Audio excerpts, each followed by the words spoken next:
그 모닝 플랜이라고 네네. 얘기를 하거든요. 그러니까 아침에 집을 나설 때 약간 오늘 하루 얼마 정도 예산을 잡아야 할지, 그냥 1년은 너무 힘드니까 하루씩 오늘은 그러면 내가 어디에 써야 되고, 뭐 시간은 그러면 어디를 가고, 회사 끝나면 뭘 하고, 약간 머릿속으로 이제 네네. 살짝 생각하면서 이제 나가는데, 모닝 플랜을 쓰는 거를 제가 실제로 그 추천을 드려요. 이번 시간엔 3040 엄마들의 재테크 멘토이자 엄마의 첫 부동산 공부 저자인 이지영 작가님 모시고 이야기 나눠보겠습니다. 안녕하세요. 안녕하세요. 네, 먼저 작가님 간단히 자기소개를 좀 부탁드립니다. 네, 저는 엄마의 돈공부 저자이고요. 지금 2030 엄마들의 재테크 멘토로 활동하고 있는 이지영이라고 합니다. 1,500만 원으로 시작해서 지금은 수십억 자산가가 되셨다고 들었는데, 사실 이게 마음만 먹는다고 되는 일은 아니잖아요. 어떤 좀 계기가 있으셨나요? 제가 처음 신혼생활을 시작을 할 때는 정말 1,500만 원밖에 없어서 작은 빌라 원룸에서 시작을 했었어요. 근데 재테크를 시작하게 된 계기는 첫 아이를 계획을 하면서 아기 방도 마련을 해주고 싶고, 또 아이를 키우려면 돈이 많이 필요할 텐데 내가 어떻게 준비를 해야 되지 고민을 하게 됐어요. 그러면서 내 집 마련을 하게 됐고, 그러려다 보니까 이제 종잣돈 마련에 대한 공부를 하게 됐고요. 그러면서 재테크를 하게 됐습니다. 제일 먼저 시작을 한 건 종잣돈 모으기였는데요. 종잣돈 모으기에서 멈춰버리면 자산이 불어나는 속도가 매우 느릴 수 있어요. 그래서 종잣돈을 모으면서도 또 꾸준하게 내가 재테크를 통해서, 투자를 통해서 자산을 좀 빠르게 불려나갈 수 있는 방법 같이 병행을 하면 좋을 것 같아요. 먼저 이제 종잣돈이 좀 필요하잖아요. 그래서 네. 뭐 사람마다 좀 경제 상황이 좀 다르겠지만, 이 1억을 모으는 좀 구체적인 방법, 이런 것들을 좀 풀어주신다면 어떨까요? 네. 종잣돈 모으기 위해서 첫 번째는 분명한 목표가 목표? 있어야 네. 된다라는 생각이 들어요. 그러니까 분명한 목표가 예를 들어 사람마다 다 다를 수 있어요. 근데 너무 막연하게 뭐 경제적 자유를 위해서 이런 것보다는 이제 구체적으로 본인이 뭔가 이뤄야 되는 그 단계별, 예를 들어 내 집 마련이라던가 또는 뭐 여행 자금이라던가 또는 노후 자금이라던가 명확하게 나의 목표를 세우고 나면 네. 일단은 종잣돈 모으는 게 사실 굉장히 힘든 과정이거든요.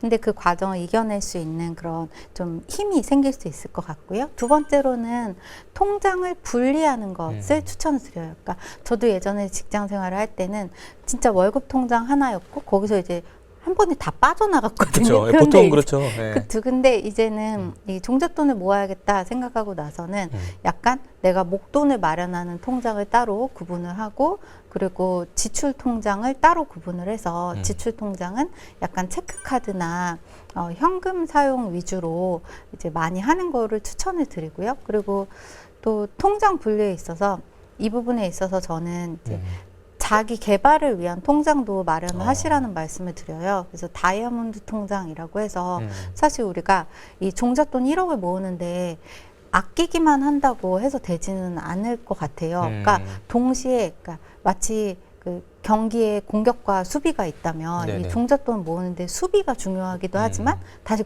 다시 말해서 나의 수입을 높일 수 있는 이런 방법들이 필요한데, 그러려면 자기 개발, 꾸준한 자기 개발을 위한 그런 자신에 대한 투자도 같이 병행이 되면 좋을 것 같아요. 그리고 세 번째로는 주거 비용이 굉장히 목돈이 많이 드는 그런 그렇죠. 제일 많이 들죠. 제일 많이 드는 항목이기 때문에 주거 비용을 좀 줄이는 걸 저는 이제 추천을 많이 드려요. 그러니까 예를 들면 사람들은 다른 사람의 눈을 이제 생각을 하면서, 예를 들어서 제가 초반에 그 결혼할 당시만 해도 제 친구 중에도 본인이 실제 그때 이렇게 뭐 특별히 그렇게 뭐 30평대 아파트가 필요한 건 아니었지만 다른 사람들의 이제 시선이나 이런 걸 생각해서 굉장히 이제 비싼 전세를 살았던 친구가 있거든요. 네. 근데 그런 것보다는 약간 현실적으로 본인이 목돈 마련을 위해서는 주거 비용을 어떻게 조금 줄일 수 있을까. 그리고 차는 될수록 늦게 사시라는 말씀을 드리고 지금 싶네요. 차부터 사고 시작하는데. 네, 맞아요. 이게 이제 현금을 또 이제 뭐 모을 때 그 적금도 방법인데 네. 적금도 네. 좀 지혜롭게 해야 된다는 얘기를 좀 하신 걸 제가 들었었는데 맞아요. 네, 적금을 좀 잘 활용하려면 어떤 방법들이 있을까요? 저 같은 경우에는 은행에서 10년을 근무를 했어요. 아, 그러다 그러시구나. 보니까 네.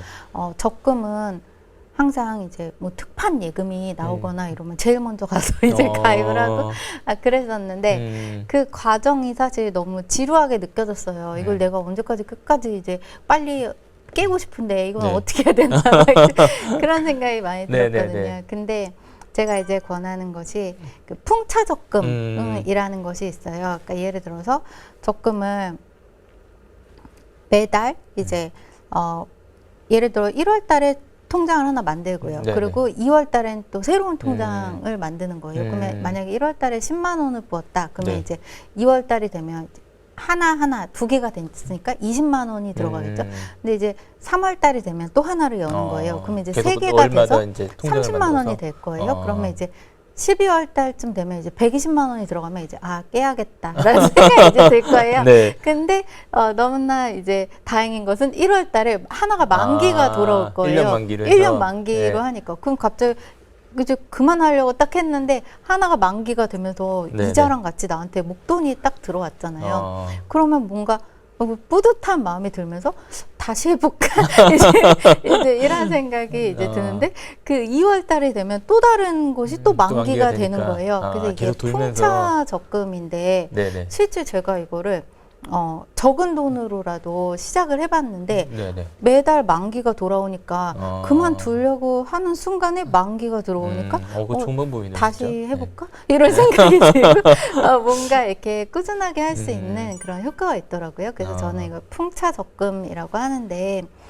그 금액이 한 달에 뭐 100만 원씩 막 이렇게 하지 않아도요. 네네. 정말 한 달에 5만 원에서 10만 원만 하더라도 나에게 습관을 모아줘요. 그러면 적금 통장을 그러면 12개를 만드는 거네요? 네. 아. 실제로 근데 또 만기가 돼서 네. 나한테 100만 원 정도가 딱 들어오면 그걸 한 번에 다 써버릴까 생각하다가 다시 또 하나 열어볼까? 그럼 그 다음 해에는 100만 원짜리가 이제 열리기 시작하는 거예요. 그러네요, 진짜. 그러면은 금방 목돈이 몇 천만 원이 모이더라고요. 이건 진짜 당장 좀 시작할 수 있는 그런 방법이 있겠네요. 네. 또 이제 그 돈을 모으려면 이것만 하지 마라. 뭐 이런 네. 내 얘기도 많이 해주실 것 같은데 네. 어떤 조언이 좀 있을까요? 돈을 모으려면은 예를 들어서 저는 환경을 세팅하라라는 말씀을 먼저 드려요. 그러니까 네. 사람은 의지가 매우 약하거든요. 근데 내가 나는 돈을 쓰지 말아야 돼, 아껴야 돼, 모아야 돼. 자꾸 생각하면 할수록 이 스스로가 굉장히 거부 반응이 일어날 수 있어요. 그쵸. 그래서 그럴 때는 네. 그러지 말고 차라리 그냥 환경을 세팅하는 건데요. 다시 말해서 자신의 그냥 돈을 무조건 안 써야 돼 이렇게 생각하는 것이 아니라 내가 만나는 사람 중에서 만나면 돈을 되게 많이 쓰게 되는 사람이 있어요. 네네. 그런 사람을 조금 이제 친구라면 그 친구만 만나면 막 이제 어마어마하게 돈을 계속 쓰고 많이 그런 사람 먹고 이제 있죠. 이런 네. 친구들이 있다면 네. 이제 횟수를 좀 줄인다던가 원격 그러나 이제 그렇거나 또는 그 다음은 시간 관리. 시간 관리인데요. 보통 여자들 같은 경우는 이제 시간이 남으면 네. 뭐 쇼핑을 간다던가 이런 경우가 많아요. 그러니까 예를 들어서 뭐 퇴근하고도 특별히 내가 뭐 해야지 딱 할 일이 없으면 이제 가다 보면 이제 쇼핑을 하고 이제 구경을 하다 보면 그냥 구경만 해야지. 그러다 이제 다시 이제 할부로 계산하고 이제 나오는 거죠. 남자들도 그래요? 그래요? 그래서 이제 본인의 그 시간 관리인데요. 내가 지금 만약에 이 시간이 있으면 뭘 해야 될까? 나에게 중요한 일 이런 거를 기록을 하는 건데 하루에 이렇게 루틴도 일단 마련하는 건데요. 제가 그 모닝 플랜이라고 네네. 얘기를 하거든요. 그러니까 아침에 집을 나설 때 약간 오늘 하루 얼마 정도 예산을 잡아야 할지 그냥 1년은 너무 힘드니까 하루씩 오늘은 그러면 내가 어디에 써야 되고 뭐 시간은 그러면 어딜 가고 회사 끝나면 뭘 하고 약간 머릿속으로 이제 네네. 살짝 생각하면서 이제 나가는데 모닝 플랜을 쓰는 거를 제가 실제로 그 추천을 드려요. 근데 예전에 방송에서도 이제 모닝 플랜을 소개를 해드렸었는데 네네. 그거를 꾸준하게 한 3년 정도 쓰신 분이 있었어요. 7개의 항목 정도가 됐었는데 그분이 목돈을 진짜 많이 모으셨고 투자도 하게 됐어요. 왜냐면 매일매일 연구하는 항목이 있거든요. 수입을 줄일 수 있는 방법, 지출을 수입을 늘릴 수 있는 방법, 지출을 줄일 수 있는 방법. 사실 돈을 많이 쓰다 보면은 중심이 그게 내가 진짜 좋아서 살 때도 있지만 사실은 중심이 내가 꼭 필요하거나 내가 진짜 좋아하는 게 아닌데 남을 의식해서 사게 될 때가 많더라고요. 그래서 그런 부분들을 이제 줄이기 시작하면서 약간 돈이 내 삶하고 연결이 되어 있다 이런 생각을 좀 많이 하게 됐어요.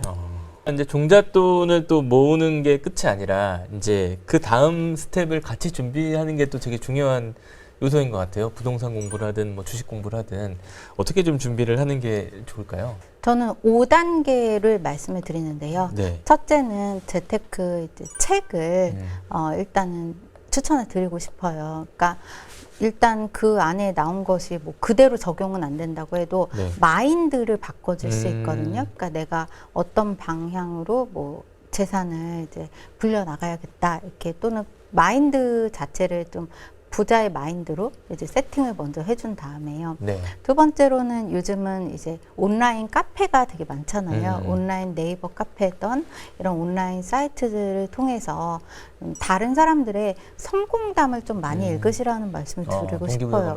동기부여가 네. 굉장히 많이 되고 그리고 그쵸, 자극을 많이 받겠죠. 내가 지금 이러고 있을 텐가?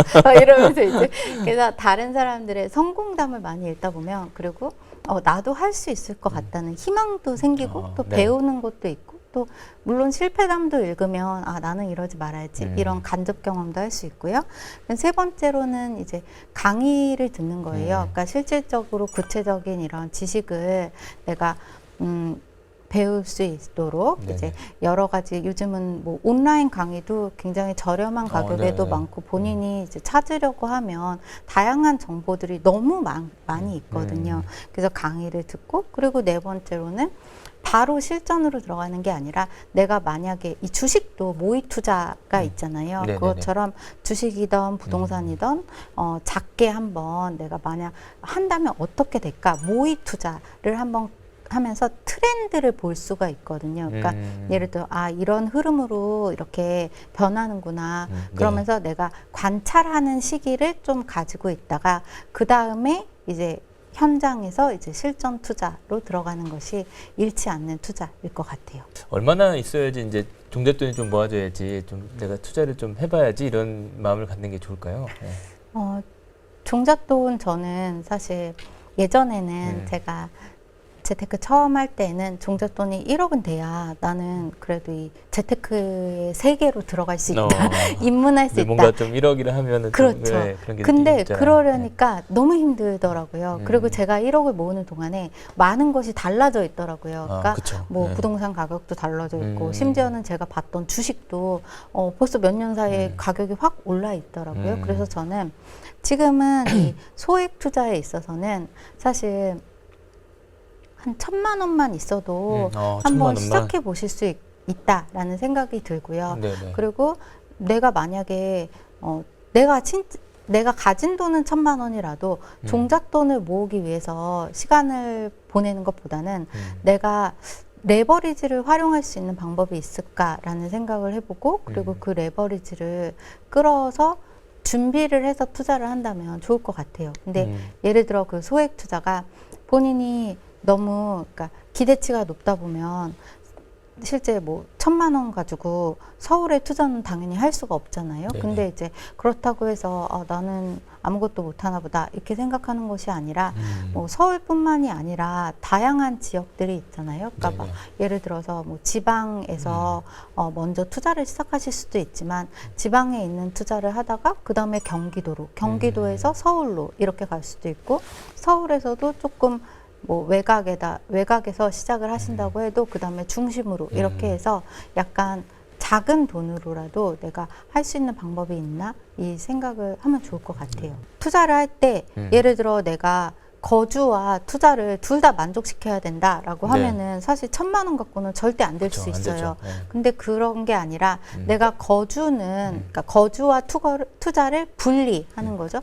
대신에 내가 거주는 서울에 한다 해도 투자는 다른 곳에 하다가 거기서 종잣돈을 좀 불린 다음에는 다시 서울로 뭐 진입을 한다던가 네네. 이런 단계적인 플랜들을 세우면 현실적으로 가능하실 것 같아요. 그런 방법대로 해서 성공하는 사람과 또 잘 그렇게 못하는 사람들을 또 보셨을 것 같아요. 좀 그런 특징, 어떤 사람들이 좀 그렇게 실천을 잘 하나요? 보시기에. 실천을 잘 하시는 분들 보면은요, 우선은 긍정적인 마인드를 갖고 있고요. 성공한 사람들에게 조언을 구해요. 그러니까 이거는 물론 약간 뭐 추상적일 수도 있지만 질문을 할 때 그냥 주변인에게 내가 이걸 투자하면 어떨 것 같니? 뭐 이걸 시도해볼까? 집을 사볼까? 이런 말을 물을 때에도 친한 친구에게 묻거나 이러는 게 아니라 실제 그 집을 사본 사람, 그리고 실제로 집을 사서 그래도 성공한 사람에게 질문을 한다는 거예요. 그러면 이제 그분은 당연히 하라고 이야기를 할 거예요. 그러니까 예를 들어 제가 처음 상가를 투자하려고 할 때 저는 상가가 굉장히 무서웠거든요. 혹시라도 내가 그쵸. 상가 네. 투자를 했다가 이제 그 공실이 나거나 또는 세가 안 나가서 한 번에 망하는 것인가? 이제 이런 생각이 되게 많이 들었거든요. 그쵸. 네. 근데 그때 이제 제 주변에 친구들한테 물어봤더니 네. 친구들이 진짜 큰일 난다고. 주변 친구들은 다 그냥 뭐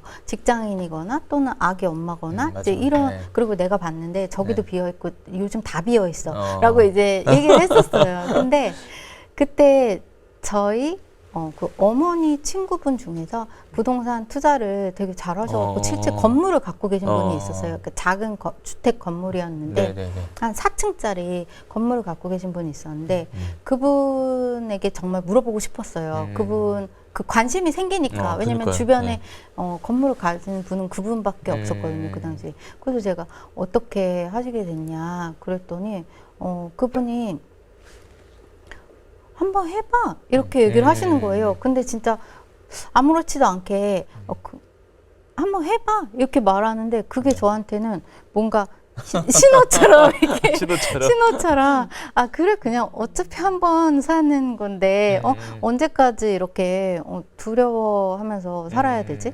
그냥 한번 해볼까? 뭐 이런 생각도 들었어요. 그러면서 네네. 그때 상가를 실제 했는데 제가 월세로 250만 원을 만들었어요. 그때 제가 기적을 본 것처럼 마치 이게 내가 하면 되는 건가? 그리고 이게 준비하면 되는 건가? 그리고 실제로 그 세입자가 나갈까봐 너무 걱정했었는데 네. 그분은 그게 직장이신 거예요. 그분에게는 그 상가가 그 상가로 본인의 가족도 살고 계시고 생계를 유지하시는 거죠. 그래서 나의 생각과 다르게 그분이 제가 직장 다니는 것보다 그분이 상가를 더 오래 하셨어요. 그래서 안 나가시는 거예요. 그래서 이게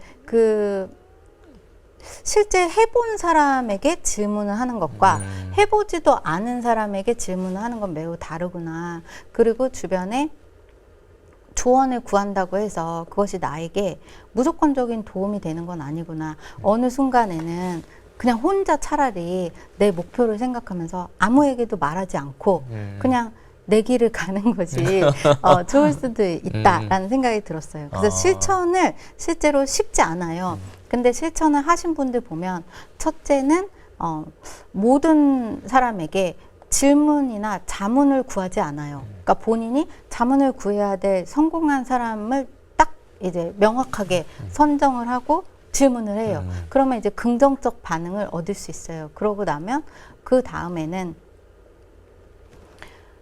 한번 해보자. 그러니까 나 자신에게 기회를 줘보자. 그러니까 아무것도 안 하고 뭐 인생을 살아갈 수도 있지만 내가 도전해보고 재테크도 해보고 한번 물론 실패도 할 수 있겠지만 네. 나 자신에게 기회를 줘보자.